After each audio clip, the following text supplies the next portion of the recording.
Hi everyone, welcome to my channel. It's been a while since I've filmed a video and posted on here, but I really wanted to film an update video on the Tuberous Begonia pruning technique. Many years back, like 5 years ago when I started this channel, I had posted my first video ever, and that was on how to produce more begonia flowers if pruned correctly. And unfortunately at the time, I had decided to film the video after actually pinching back the begonia flower correctly. And so I tried to relay the message, but it didn't come through. So I apologize. So if you go back to my oldest video, you'll see it.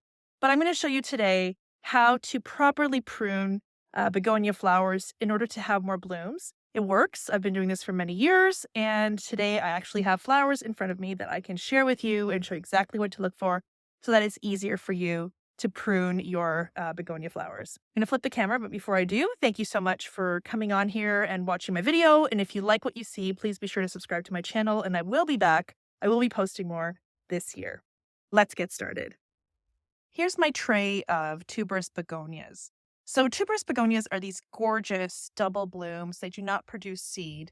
The male flowers are these flowers here, the double flowers, and there are no seeds. So the seeds are produced in the female flower. So I have an example here. Here is a flower. Here's the male flower in the front, and here's the female flower. So the female flower is always a single flower.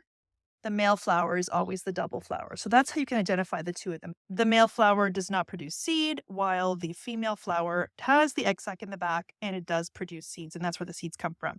So here's a perfect example of one to prune. So here's the male flower, and directly behind the male flower, actually, there are usually two. And in my previous video, I said there's one, but many years later of experience, I want to show you what it looks like. So there's the male, there's the female. So directly behind it, growing with the capsule, that's first of all, two identifications. Single flower, not a double, and the egg capsule in the back.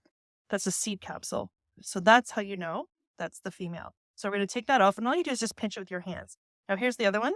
I want to get rid of this one because I want the plant to make more flowers. So I'm just going to take my fingers, no special tools required, pinch it off. So there they are. And now the male flower is by itself, and now this plant will continue to produce more flowers in order to create seed. See another example here. So there's another one here. I'm going to pick up this pot. So I'm just about to plant these out, and you can see here some examples. So this is, you're pruning off the dead ones anyway. And right behind, so there you go. You just take that off. There's the seed capsule, single flower. All we're going to do now is just come back to the flower, carefully pinch off the female flower. See the seed capsule? So two characteristics we're looking for: single flower and seed capsule in the back. Single flower and seed capsule in the back.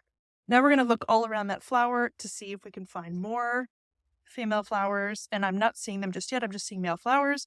So this plant is ready. So that's what you're going to do. Here's another example. Here's a male flower with the double flower, single flower in the back. Just take it off with your fingers. So there it is. See the seed capsule, single flower with the pollen center in the middle.